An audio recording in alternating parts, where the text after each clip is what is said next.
Good morning. All righty, let's get this shit started. This show is rated R. It is not meant for all viewers. I apologize in advance. I usually try to keep my talks at a PG-13 level, but this year, fuck it. That's one. Alrighty.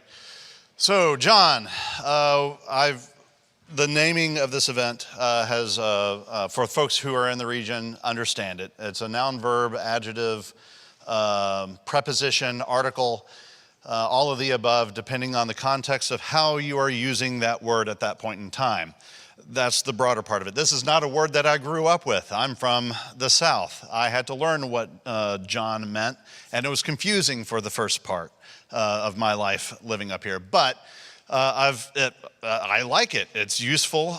It's also equally confusing, and that is just fantastic. So I loved finding this license plate in the wild. I found it in the Strawbridge's parking garage in downtown Philly in a restricted parking spot location, and it just, whomever that is, if they ever find this or see this, please reach out. I want to buy you a coffee. Okay, this year, this is our third year. We're doing this shit again. You decided to come, thank you, but this is your fault as well, but thank you for coming. This year we are more organized than we have been in prior years. We have some really solid sponsors. Our biggest sponsor is JP Morgan. Thank you, JP Morgan, for coming forward and trusting us. We also have we did a pivot this year with two other types of sponsors that are helping us out with our infrastructure this year. So Vios has donated licenses for all of our core routing and networking infrastructure that we are using this year, and it has been significantly an improvement of an experience of the packets no longer hate us. They are more conformant. And John Spangenberg in the back here, and I don't know if Dave is in the room, but those two gentlemen have been instrumental in wrangling all of that stuff, so things should run smoother this year. And then we also have Unix Surplus. They provided the hardware that we are using for all the hypervisors that are in play for the experiences, which is another important component for bringing things to you generally. And then last but not least are the South Philly CISOs. It's a ragtag group of humans that live in South Philly, and one dog. They're an amazing group of friends, peers, professionals in the area. There isn't anything, they don't know the word no. It's not a part of their vernacular. And they just step up wherever, whenever, even ad hoc. So you'll see them around in a t-shirt, and you'll see in a little bit. But if you see them, please, you have my permission to give them a tackling hug.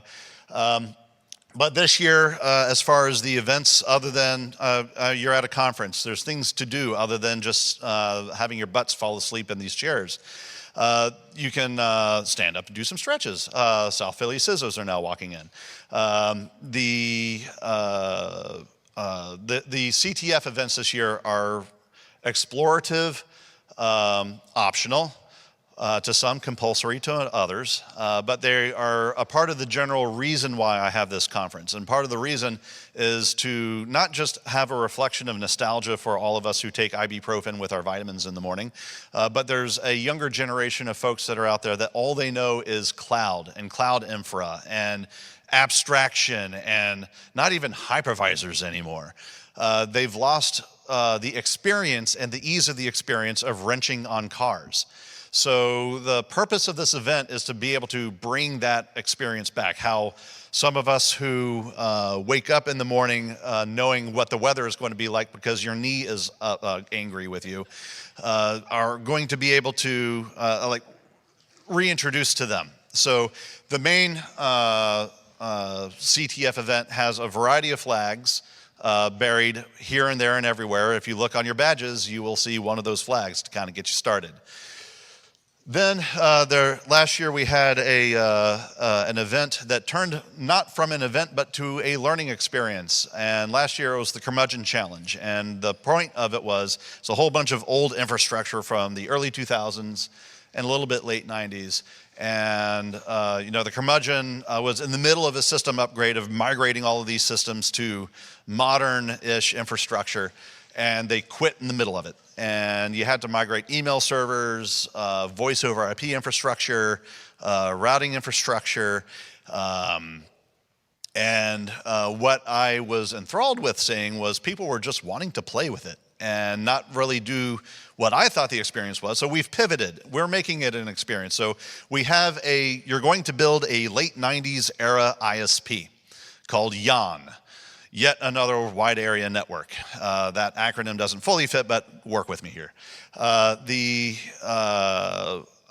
are time slots signed up for it so that they can reset the infrastructure, but for the students and other folks in the room, please, if you want to re-traumatize yourself over BGP, you're more than welcome to.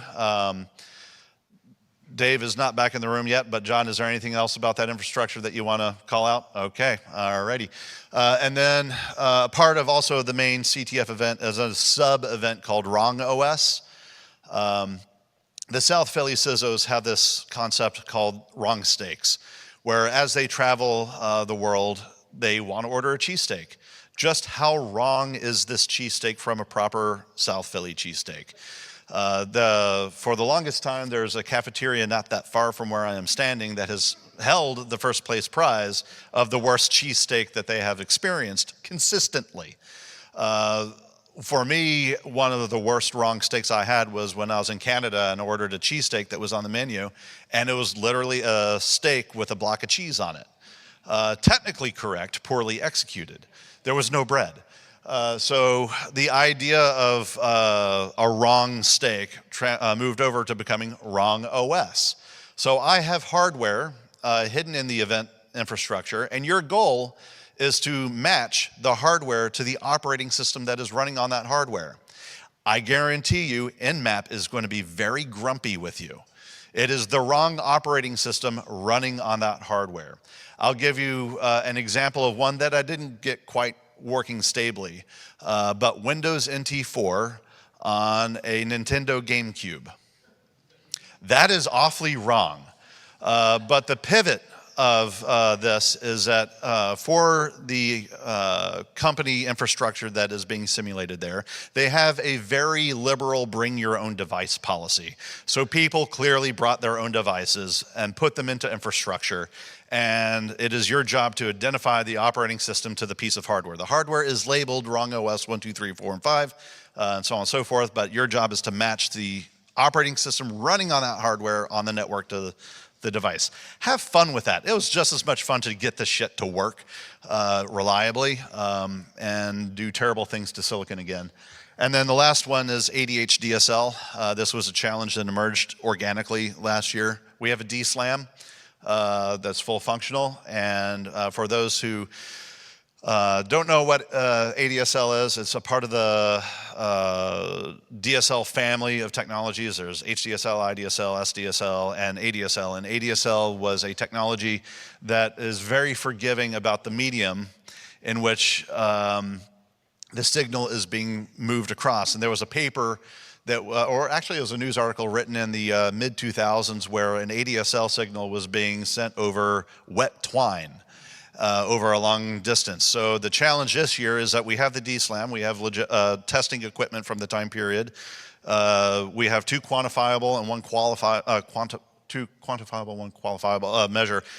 How fast, how far we can measure, and how weird is the substrate in the material. Last year the winner was noodles. Matt's not in the room, I didn't trigger him. It was spaghetti. And it was over a long distance. We even had a circle of people holding each other's hands, and we were able to at least get an ADSL handshake over handshakes. But there was capacitance lost, and we couldn't get a stable signal out beyond that. But that's what that challenge is about. So bring your creativity, bring your ideas, and find some weird materials and see how far and how fast you can get that DSL signal to move across. Okay, this is a hard one. Our donations this year, we have two things that we're donating to. Last year and the year prior, we had a swear jar. Fuck this shit, shit's fucky. Put some money in the swear jar, it goes to the conference to help us balance out the budget. This year, my family has been going through some shit, and it's my wife has brain cancer. She would be here today, but she's back in the hospital. She is probably on the live stream, so it's at least being recorded, so everyone shout, "Hi, Beth!" Hi, Beth! All right, that worked. That was loud. So we've been very blessed and fortunate in our lives with friends, families, opportunities, support as we've navigated this journey. Not everyone is as fortunate as us. So this year, the swear jar is going to the charity that has options, multiple different directions that the money can be allocated. This year, we're choosing to allocate it to funds to support families that aren't as fortunate as us, that don't have the peer groups, that don't have the ability to afford the nursing, the care, the medical equipment. It's going to cover those expenses like food, delivery, and things like that versus medical research, and that side of the option plays. The other one is another hacker family member, Freak Out, has suffered a tragic event in his life, and there's we're making it easier for folks to be able to support his family as they navigate their stuff too. So fuck 2025. It's been bad. The dark side of me says it's going to get worse before it gets worse, but it doesn't. Thank you for your love and support for everyone who's been reaching out to us and helping us. And that's the hard part. I almost lost it. Dot or Not is our DJ again. If y'all want jams, he should be in the Discord playing music for y'all. If not, I'll wake him up. And then tomorrow, we have ham radio exams again happening in the afternoon. We have the classroom for the full day. So in the morning, you can have your own self-study, quiet time review. There are apps that you can use to test yourself, test your might, get ready for it, but they'll be available tomorrow. And then the other thing that I want to call out is that as we have been navigating growing the event, holy shit, did we have a lot of CFPs come in this year. It was wonderful. We appreciate everyone who spent the time and energy to do it. And this is the first year that we had to do rejections and actually have thoughtful matrices about like really deep weighted conversations. And I've been on CFP review boards for a lot of different conferences that are great and wonderful as well. And the folks who did it for Jawncon felt the struggles that I did for the first time, having to navigate all the hard things. So thank you for everyone who threw in a talk and submitted. Our growth is on track and is probably going to lead to what, well, let's get into them. So here are our talks in this room today and tomorrow. Today is on your left, tomorrow is on your right. Full day in this room. That was last year, we were just in this room, and the year before we were just in this room. But this year, tomorrow, we have another track that opens up full of talks and is in the building. I'm staring right at it. It's just right across the ways. On the second floor, we'll have signs up for everyone to be able to go find it easily. It's also the same building where the ham radio exams are going to be held as well. So holy guacamole, we have a lot of fun, diverse topics for you. Some of them have to do with technology, some of them don't, and that is wonderful. It's a fucking Jawn.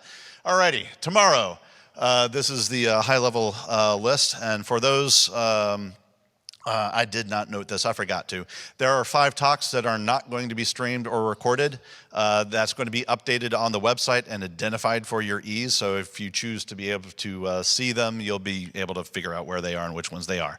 But all the others are streamed and recorded for your remote viewing pleasure. So feel free to experience the event and know that it'll be there for yourself later. Okie dokie, let's talk about other bullshit that happened in 2025. So last year, we embarked on a discussion about how things were going to be difficult, weird, and fucky. And we focused on like AI is kind of like going to become a thorn in our side. This year we have a bigger thorn in our side in the form of tariffs. So the first badge prototype, it's still under development, but it's a cost matrix thing at this particular point. Last year, I made you all wear modems for your badges. This year it was going to be Ultrix. I'm still hammering it out. The little chip that we need is called PSRAM. It went from being 75 cents a piece to about $14 a piece. Yeah, I heard that.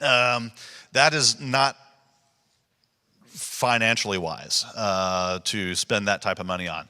So that badge, it's been paused, but it was killed by the tariffs. Okay, so tariffs came and they went, and but we pivoted. I helped do a basement clean out of a fellow who had a PDP 11 amongst other gear in his basement. And in the corner of the basement was all these boxes of old, couldn't figure out what it was. Based upon the date codes of the resistors and the LEDs that were on it, the best we could say was something from the late 60s. And there were about 350 of them, which was fantastic. So, and yes, the solder in them is not solder that California approves of. It would come with all those various warning labels. So we started pivoting towards using that towards the badge. And would you believe it? In order to drive it, there's ways that we know how to drive LEDs about common anodes or cathodes or whatnot. This was before things made sense. It took a good hot minute to figure out how they wired this thing with the LEDs because it made absolutely no sense. But hey, everything worked at 5 volts and we are on our way. And then tariffs came back again. And would you believe it? A 555 timer IC went from being 3 cents to about $9 a chip. A 555 surface mount. Oosh. So, fuck that one. That's still in the back burner. I have that board ready to go. We can do that again in the not so distant future. And that badge design, we're going to call it the Jawncon, like a Disky from Apollo 11, but the Jawncon. Because it was a backlit display panel is what we figured out what the board was for, but we didn't know what it was backlighting for. Couldn't find anything about that. So this year, and because of our relationship with the Raspberry Pi Foundation, and they've been amazing in helping us, even with the first badge and other things, I got us tariff-free Raspberry Pi badges, components for you. Pre-tariff prices. So, but there were still some tariffs to pay. The badges, the total cost of the badge shipment, a third of it was just for the PCBs. The other 2/3 were taxes and stuff. So, yeah, he did that. And it is clearly his fault. So anyways, the tariffs were not fun. So the badge this year, there are 2 parts to it. The first part is the PCB. And the upper right-hand corner is kind of like a proto board sort of area, if you want to get into that. And then there's a header in the bottom right-hand. You can mount your Raspberry Pi to the bottom. We'll have soldering stations upstairs set up momentarily. Oh, yeah. Yeah, okay, that's at home. I can pick that up and bring it in. But we have some example circuits for you, everything from turning your badge to being a TV Begon, to Das Blinken lights, we have bins of parts. And ever since last year's badge design, sub-requirement that Dragon and I had of we have a lot of extra components in our basement over the decades of just building random stuff. How can we recycle and reuse not this e-waste, but these thousands of resistors that I have? Well, this is your opportunity for playing with some PTH stuff. If you don't want to do the soldering thing, your other choice is you can log into your badge. It's got a web page. It's ready to go. And it'll get you access to other parts of the Jawncon environment where we have for each badge, we have a virtual machine booted right now for you that has OS 9, Windows XP, and Haiku. So you can, they're all pre-configured, ready to go. You'll be able to log into the AOL Instant Messaging server. There's all that sort of stuff back up and running again. It's clean, I hope. If you have any problems with it, shout out in the Discord. It'll get managed and fixed. I haven't tested all the badges at once, but when I was doing like 5 to 10 and 20 of them at a time, nothing seemed to break, and that was good enough for my QA check at that point. At the end of the event, the code for it will be published. You can do whatever you want with it at that particular point. Just know that the badge does check in to the server for polling and statistics so that I can monitor the health of this thing to make sure if I need to spin up or tear down resources on the fly, because really don't know how this stuff works at scale, but yeet it into production. And Mike had some, oh yeah, there may be, that's not going to affect y'all. Never mind. There won't be any purple smoke. I'm not going to bring that attitude in. But it should be fun. And there's like a shell that you'll be able to use to log into the badge to be able to add code, manage code if you want to do that directly off the device. Otherwise, there's the virtual machines for your exploratory pleasure. Anyways. Okie dokie, so overview of the CTFs. We're keeping the subdomain system alive where each year we have OXO, OX1, this is OX2.jawncon.org. You can go to ox2.jawncon.org. You'll find all the real live event info. That server and infrastructure is hosted here, but you'll be able to access it wherever in the world because SOCAT and me doing terrible things to packets. And all the details about the different CTF events are posted there, as well as the statuses. So that's for those who want to do that. The chill out room. It is upstairs from here. It's the second registration area. The only thing that I just want to make sure that everyone is aware of is voice and sound levels. It's when people get, we've all been in those rooms where all of a sudden the volume gets up and someone goes, hey, and then everything gets a little bit quiet. Just be a little bit mindful of that. But we also have a whole bunch of folks who brought hardware. Philatel is here. There's other CTF events going on in that space. And yeah, just be curious, go around, shake some hands, and then wash your hands. And anyone know what the color of the soap is? Oh no, y'all got to go wash your hands. If you don't know what the color of the soap is. Anyways, ham radio exams tomorrow. They start at what, 1 o'clock, if I remember right? 12, on or about, my two most favorite prepositions.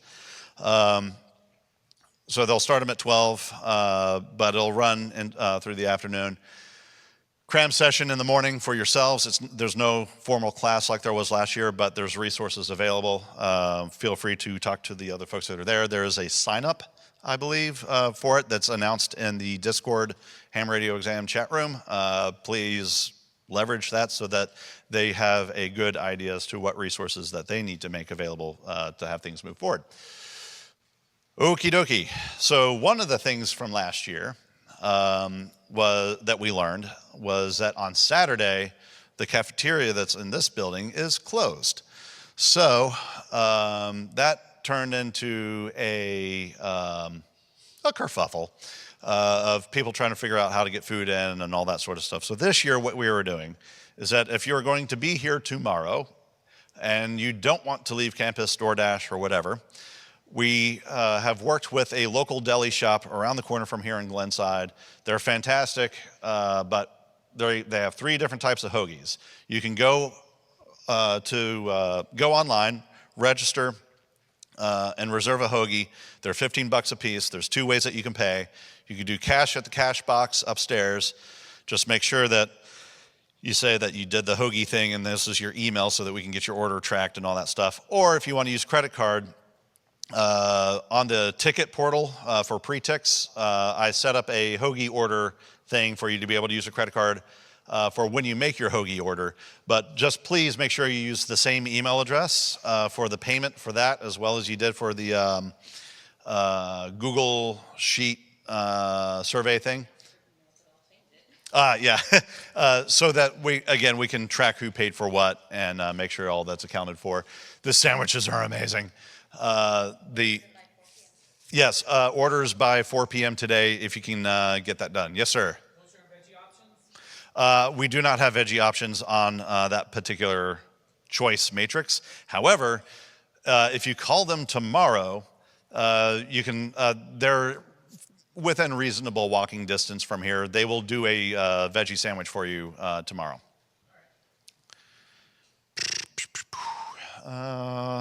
All the links and everything about it are on the website and in the Discord stuffs and things. Alrighty.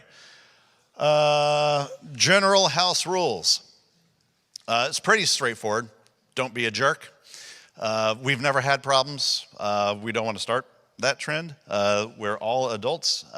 It's great. I love it. We haven't had problems. Everyone loves everyone, and everyone's respectful, and that's fantastic. We are in a university. It's a learning environment. I think the only problem that we had was our first year, and it was one that I kind of created, with the teletype machine being way too loud in the hallway, and students trying to study. So it was a noise complaint. And I caused it, I guess. Yeah, it's just, remember, we're in a university, we're guests of the guests of the guests of the guests sort of thing. Yeah, we haven't had any problems, but just want to make sure that everyone's aware of that. This year, we also have a photo policy that I wanted to make sure everyone's aware of. We have 2 people taking pictures. They have red badge staff shirts, not shirts, red badges. They're following the photo policy. If you do want to take a picture, make sure that you have the consent of the people who are in it before you hit that picture. And other than that, it's use common sense, more or less. Be polite, be kind, be courteous, be helpful. If in doubt, just don't do it, please. I don't want to run into other experiences of having heard someone was soldering in the bathroom and they started a toilet fire or something like that. We don't need that to be a first, but it could be, but we don't need it. Before I get into my rant, because you're here, let me do a quick time check. This is going to work wonderfully. Yeah, screw it. I'll get into the rant. I'll take questions at the end. So last year, and because you're all here, this is your fault. You don't have to listen to anything that I'm about to say. But last year, I complained a lot about what the potential of the abuse of AI and the adoption of it was potentially going to look like. And it was far worse than I could have originally anticipated and imagined, but a lot of that is still in continuation, and we're not going to really talk about AI specifically, but more or less a broader symptom in technology that I at least see, and some other folks around us who have workshopped this discussion with seemingly agree with. So we're still in interesting times. It's not, I don't like it a lot. I don't like the fact that technology has become, I'm okay with technology becoming a bit of a utility. I am not okay with technology, in order to use it as a utility, has become like a walled garden, a restricted experience, a tightly controlled community that you have no autonomy or choice over. The choices are made for you. If you want to move from one ecosystem to another, that is next to impossible. Try migrating your cloud storage email from one hosting provider to another one. They intentionally create barriers to keep you from accessing your data. Oh, and now they've updated their acceptable use policy to do terrible things about your data. You've lost ownership of you. And there's a lot of things here to read that I'm not going to necessarily read, but one of the, Robert Redford recently passed away, so we had to all watch Sneakers in homage to him. And towards the end of it, there's a standoff between him and his friend, Cosmo. And he gives this quote right here, and it couldn't, that movie came out when? 92, yeah. Couldn't have been more on the nose, on the money, on the nail on the head, all those various descriptions than where we are right now. Those who control the information control the world. And how we see the information It's no longer controlling the information, it's controlling the perception of the truth of that information. What is real? What is not real? How many times do you get those requests like, is this spam or not? I can't tell. There have been AI videos that I've been duped over, but you can't evaluate things. It's absolutely next to impossible for the difficulty to be able to do it. And we have phrases, new words to describe this, like AI slop. If you're having to come up with a way to describe your technology in a negative way, then maybe you need to rethink your technology. Or the effects or the impacts that it has. And part of these things, I believe now, is that the internet was built for good. It is now a place where harm is being done. And I personally believe that there are some systems about it that are being intentionally designed to cause harm softly, but the purpose is to get your attention, to keep you engaged. Because as long as you're paying attention to the red spinny light of extreme news or terrible things are happening or things like that, it tickles our lizard brain, and we just want more of it. And we keep that attention, and they keep collecting the money for maintaining our attention. So I've had some experiences in large tech companies in Silicon Valley where I've formulated this opinion about how, yeah, they need to keep your attention for advertisements, but the best way that they could do it is by showing you negative stuff all the time. And tangentially from other previous jobs and experiences, this allows other folks in the world to exercise that as an opportunity to create divisiveness, to create anger, to make those Thanksgiving dinners even more awkward, and all that sort of stuff. So I believe this is now intentional because there is big money to be made in it. So as you can see, all this sort of stuff, I'm not going to read everything, but the other big point that I wanted to make was I did not predict what companies are starting to do, which Verizon about 2 months ago started doing, that if when you're going through the automated help desk AVR sort of thing, if you want to talk to an actual human being, they're going to charge you $10. The fuck is that about? You can no longer say operator, 000, or human or whatever, and then navigate through they're keeping you in these pipelines of poor experiences and non-helpful stuff. Personal reflective moment of when Beth was going through all of her initial hospitalizations, all the insurance paperwork. I have like a giant thick packet of automated rejections. And my favorite one was the first one, and they rejected her emergency brain surgery for a tumor because it wasn't a prior condition. Chicken and the egg sort of reflective moment sort of thing. So once I actually got to a human being, they were able to reverse this, and I now have a phone dial code that I've learned inside of the health care provider system in order to be able to get to that.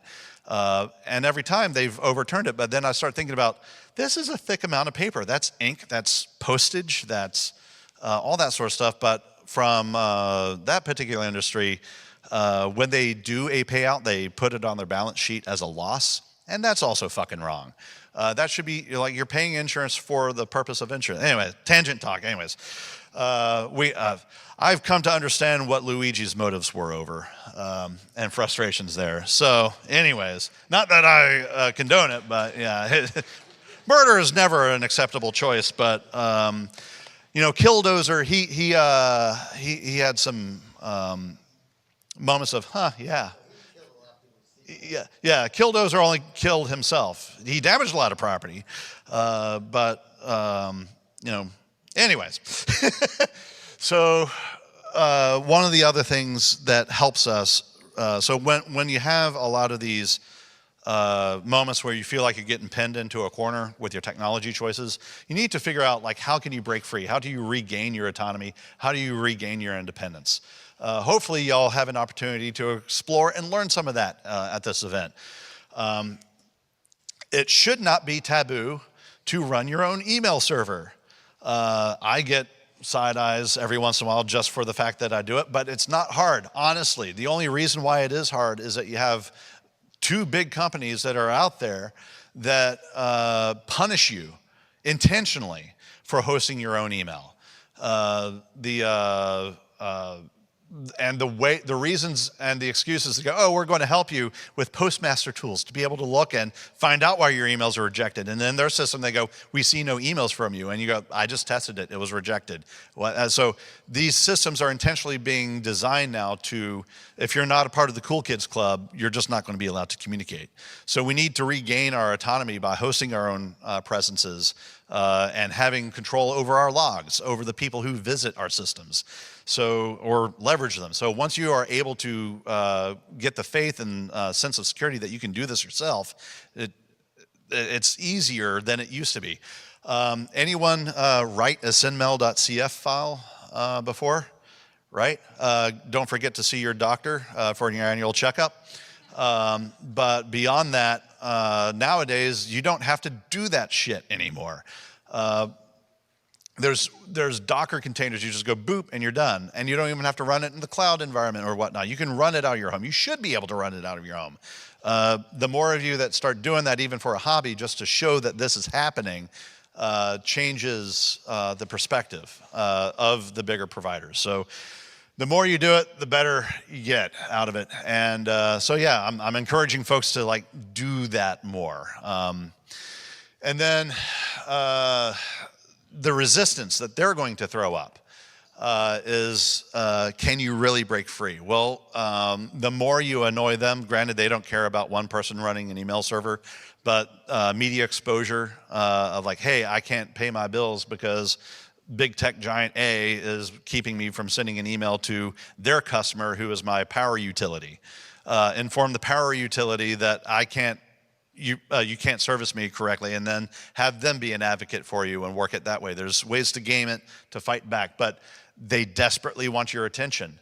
They make money off of it. They want your data. They want you to use their ecosystem because they make money off of it. They want to control you. They want to control your perspective of the information that you see. We all heard about various algorithms that curate content for you. Even in all the free platforms out there, have something that they think is you, but they know that it is probably, from my perspective, that's not the real you, but it is the you that gets you to react. It's the you that keeps you on the toilet for an extra 5 minutes doom scrolling. Or is that just me? It is not a positive feeling after your legs fall asleep, but of having all this negative stuff keep coming up over and over and over again. But they know that they can keep your attention by controlling you in these mechanisms. They have teams of psychologists that just design how can we manage engagement in order to just keep you there and more afraid. But and then there's also the other one of it used to be the phrase of if it's free, you're the product, not the user. But now, even if you pay for it, you're still the product. There are streaming services that you pay for. All right, now I don't have advertisements. That's cool. I like that. Why do I have advertisements again? Oh, they want an extra $1 a month? Okay, fine. It's just $1. All right, I can do that. No more advertisements. Why did the advertisements come back? They want something else about me. So they're going to keep chipping away at who you are and about all the things about you. And there's nothing nastier than venture capital funding a lot of this stuff. So for everyone who has noticed, we're in an academic setting. I've been citing my source for all this material. And as Beth has been going through her procedures, I've had a lot of time to read a lot of different things. But there was someone who wrote something about all of this material, all the things I've talked to you about. And I've been seeing a lot of heads nodding, kind of going along fuck this noise. We can do something better about it. But before I go too far off into the mountain with a typewriter, I think y'all should know who this source is, because none of these things are new ideas. There's permutations of these thoughts. You can think about some of the other texts that are out there about industrial revolutions, the train is going to wreck things, telegraph is going to wreck things. I really genuinely feel this time like the whatever revolution of whatever we're in now is genuinely wrecking things because those data centers are consuming all of our water. They're consuming all of our power. My electric bill at home has not changed from consumption, but the price of it has almost doubled. And it's because of the data centers that are being built all around in this immediate area. So these things are actively causing quantifiable harm indirectly to folks. But, it's that this time it absolutely does feel different versus all the other previous times because it is very demonstrable about like rolling brownouts that are happening. I'm from Memphis. There's a big data center that's down there that's been built that's drying up the aquifer down there, the artesian well water, and also dumping polluted air into residential areas, causing people to have respiratory issues. And nothing's being done about it, except for people getting pissed off. So it's okay to be pissed off. But you should know who was the original inspiration of this sort of stuff. He is known for other works, like studies into economics, numbers theory, and things like that.